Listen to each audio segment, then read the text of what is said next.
Bonjour à toutes et à tous et bienvenue dans cette nouvelle vidéo dans laquelle vous apprendrez à améliorer considérablement la vitesse de votre ordinateur sous Windows 10 et cela sans installer aucune application. Je mettrai aussi l'accent sur les éléments les plus importants à prendre en considération lors de l'achat de votre prochain ordinateur. Regardons tous les détails. La première option importante à vérifier, c'est la mise à jour. Oui, Microsoft les sort d'une manière qui est très régulière afin d'optimiser les performances de Windows, mais aussi d'ajouter de nouveaux pilotes ou des drivers pour mieux reconnaître et utiliser les ressources matérielles, sans oublier évidemment la correction des bugs et certaines lacunes de sécurité. Donc c'est très important de garder son Windows à jour parce que ça a un impact direct sur la vitesse d'exécution de votre système. Pour faire ça, on va tout simplement aller sur la barre de recherche, puis on va taper le mot « mise à jour » ou « Windows Update », puis on va sélectionner dans la liste de suggestions « Rechercher les mises à jour ». Cette option ouvrira la fenêtre Windows Update. Si toutes les mises à jour sont installées, vous devrez apercevoir un crochet vert en haut, qui signifie tout simplement que vous n'avez aucune mise à jour supplémentaire à faire. Vous pouvez tout de même forcer le système à aller vérifier sur les serveurs de Microsoft en cliquant sur Rechercher les mises à jour. Et vous pouvez aussi installer des mises à jour complémentaires ou facultatives. Ce ne sont pas des mises à jour qui sont nécessairement obligatoires pour votre fonctionnement de Windows, mais ils peuvent rajouter certaines fonctionnalités supplémentaires en cas de besoin. Imaginez une bibliothèque contenant 5 livres. C'est toujours plus facile de retrouver le titre qui vous intéresse.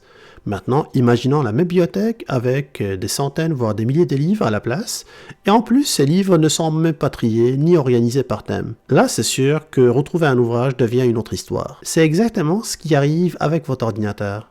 Vous vous souvenez bien qu'au début, votre ordinateur réagissait au quart de tour, et ce n'est pas le cas maintenant. C'est sûrement à cause de la mauvaise gestion de votre espace de stockage. Pour remédier à ça, deux opérations importantes à prendre en considération.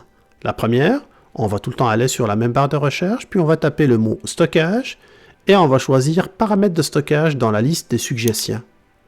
Maintenant, vous avez accès à l'ensemble des options pour la gestion de votre espace disque. Vous constatez que je peux facilement voir l'espace occupé et l'espace libre de mon disque, et je peux aussi distinguer facilement les éléments qui consomment le plus de mon espace. Dans mon cas, c'est les applications et les fonctionnalités.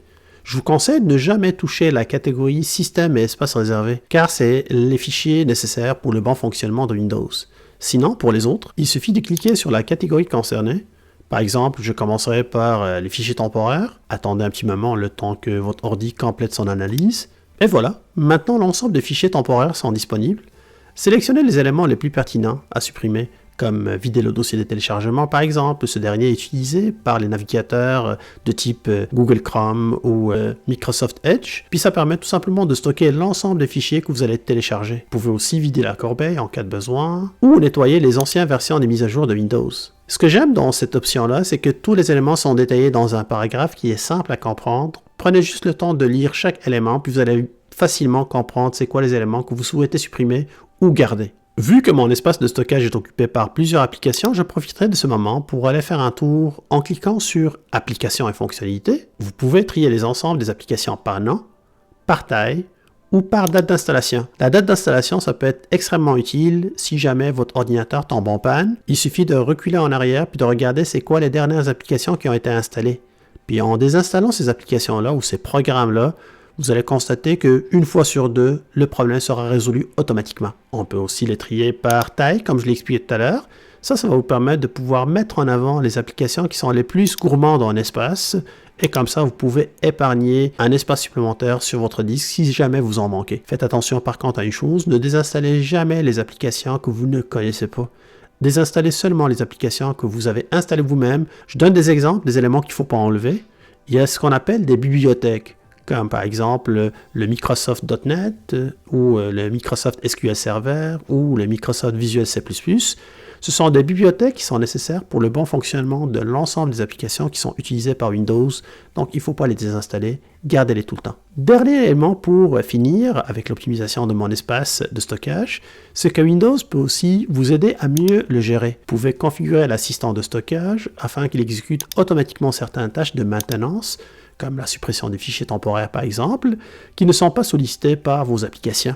Cette opération peut se faire sur une base périodique, en choisissant à quelle fréquence vous voulez la faire, ou elle peut être déclenchée si vous manquez d'espace ou vous avez un espace qui est faible. Pour accélérer le démarrage de Windows, il faut limiter les applications qui se lancent au début de manière automatique. Il faut comprendre que chaque programme installé sur votre ordinateur lance sur Windows un mini-module afin de pouvoir accélérer son exécution ou tout simplement de pouvoir vérifier sur le serveur s'il y a des mises à jour qui sont disponibles. Sauf que ce n'est pas forcément nécessaire pour qu'on puisse utiliser ce programme-là. D'où l'intérêt tout simplement de pouvoir faire un nettoyage sur les applications qui démarrent avec votre Windows. Pour cela, on va se diriger sur la barre de recherche encore une fois, puis on va taper le mot démarrage et on va choisir l'option application et démarrage dans la liste des suggestions. C'est une opération qui est 100% sécuritaire. Remarquez que Windows vous montre l'impact de chaque module sur le temps de démarrage. Un impact qui est vraiment élevé ou un impact qui est modéré ou un impact qui peut être faible. Ou quelquefois même on peut avoir un impact non mesuré si Windows n'a pas eu le temps de pouvoir mesurer son impact. Vous pouvez utiliser le tri pour mieux repérer les modules énergivores ou tout simplement pour mettre en premier ceux qui sont activés. Désactiver tous les modules qui sont reliés à des applications non essentielles. Comme vous pouvez constater, j'en ai pas mal de modules ici que je n'utilise pas forcément, puis qui sont lancés quand même avec Windows d'une manière qui est automatique. Ce serait peut-être l'occasion de pouvoir faire le ménage et de désactiver quelques-uns.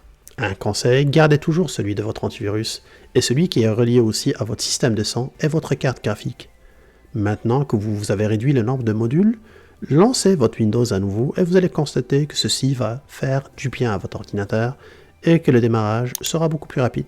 En faisant un petit tour dans le gestionnaire des tâches avec la combinaison de touches CTRL-ALT supprimé ou tout simplement en faisant le bouton droit de la souris sur la barre des tâches en bas, puis en choisissant gestionnaire des tâches, vous constatez que j'ai un nombre important de processus reliés à des dizaines voire des centaines d'applications qui fonctionnent en arrière-plan. Et dans la plupart du temps, je n'ai même pas sollicité ces programmes-là. Pour mieux voir ces applications, tapez Applications en arrière-plan et sélectionnez l'option correspondante dans la liste des suggestions. Ceci vous ramènera directement dans une fenêtre dans laquelle l'ensemble des programmes lancés en arrière-plan sont listés.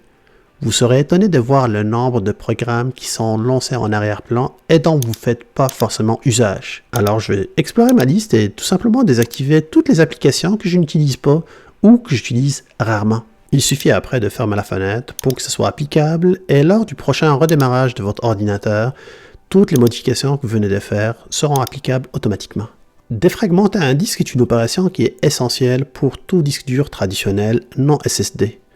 Pour rappel, les disques durs SSD, c'est tout simplement des disques durs qui sont complètement numériques, alors que les disques traditionnels sont mécaniques avec des disques rotatifs et une ou plusieurs têtes de lecture. Ça ressemble beaucoup à des tourne-disques à vinyle. Si vous avez seulement un disque SSD, cette opération n'est pas nécessaire. Par contre, si vous avez un disque dur traditionnel ou plusieurs disques durs, comme c'est le cas pour moi, il faut défragmenter le disque. Cette opération ressemble tout simplement à un jeu d'assemblage de Lego. Elle permettra de regrouper l'ensemble des paquets de données à la même place pour accélérer la lecture. L'opération en tant que telle est simple, mais je vous recommande de l'exécuter le soir car elle peut demander beaucoup de temps. Ouvrez le gestionnaire de fichiers et cliquez avec le bouton droit de la souris sur votre disque concerné afin d'ouvrir le menu contextuel. Choisissez après l'option Propriétés. Dans cette fenêtre, ouvrez l'onglet Outils, puis choisissez l'option Optimiser. Sélectionnez tout simplement le lecteur que vous souhaitez fragmenter, puis cliquez sur le bouton Analyser pour vérifier s'il est nécessaire de le défragmenter. Si c'est le cas, le bouton Optimiser qui est juste à côté servira à faire cette opération. Je vais finir avec quelques conseils concernant l'achat d'un ordinateur. Que ce soit pour un ordinateur de travail ou un ordinateur de jeu, un portable ou une unité centrale, il y a des règles simples à respecter. Actuellement, un minimum de 8 GB de mémoire ou 8 gigaoctets de mémoire est nécessaire pour travailler convenablement avec Windows et avec des applications bureautiques. 16 GB de mémoire ne sera pas un luxe si jamais vous souhaitez faire du multitâche ou jouer sur votre ordinateur. Côté disque dur, côté stockage, privilégiez tout le temps un disque de type SSD. Car c'est le jour et la nuit en termes de vitesse de démarrage de Windows et vitesse d'exécution de l'application aussi. La carte graphique avec une mémoire dédiée n'est pas une nécessité, sauf pour ceux qui souhaitent jouer à des jeux ou travailler sur des applications qui sont gourmandes en 3D, car ça permet de décharger le processeur central de toute tâche graphique. Deux fabricants se partagent le marché, AMD et Nvidia. Préférez le deuxième pour des ordinateurs plus performants. Surveillez aussi les générations pour les microprocesseurs et les nombres de cœurs que ces microprocesseurs ont. Le nombre de cœurs, c'est la possibilité de pouvoir traiter des données d'une manière qui est simultanée par plusieurs cœurs en même temps. Encore une fois, deux fondeurs se partagent la tarte. Intel qui est le leader et AMD qu'on peut qualifier comme un challenger. Ce dernier, toujours moins cher, alors que Intel a beaucoup plus de performance brute. Pour les générations, évitez les pièges commerciaux. Actuellement, Intel est rendu à la 11e génération, mais on retrouve encore sur le marché des microprocesseurs Intel de 6e voire de 7e génération. Pour reconnaître la génération, surveillez tout simplement les premiers chiffres juste après le nom du processeur. Comme vous pouvez constater dans cette illustration, Intel c'est la marque, i5 c'est la série, on en a plusieurs séries, le i3 c'est la série initiale de base, le i5 c'est une série qui peut fonctionner très bien pour toutes les applications bureautiques et même pour des jeux, mais on ne peut pas aller à des performances qui sont extrêmement bonnes au niveau graphique. Le i7, c'est vraiment des microprocesseurs qui sont très performants. Et les i9, c'est vraiment des microprocesseurs qui sont ultra rapides, sauf qu'ils sont extrêmement chers aussi. On s'entend que des microprocesseurs i9, on est aux alentours d'ordinateurs de 3000 € ou 4500 $ à peu près. Maintenant, le chiffre qui est derrière, c'est les deux premiers chiffres vont signifier la génération. Donc, si on est sur une 6e génération, ça va être genre 6300. Si on est sur la 11e génération, on va en trouver 11 000 et quelques. Donc ces deux chiffres-là vont permettre facilement de pouvoir repérer la génération de microprocesseurs et ça va nous permettre aussi de nous donner une indication par rapport au prix. Donc quelquefois au niveau commercial, les vendeurs vont mettre l'accent sur le i5 en mettant en avant la série de microprocesseurs, mais ils ne vont pas forcément expliquer aux clients que c'est un microprocesseur qui date quand même de quelques années parce que c'est une 6e ou 7e génération. On s'entend que génération, ça veut dire tout simplement l'amélioration du microprocesseur en termes de rapidité, mais surtout pour les ordinateurs portables. Plus on est sur des récentes générations de microprocesseurs, plus la consommation d'énergie est beaucoup plus contrôlée. Ça veut dire que votre batterie va durer plus longtemps.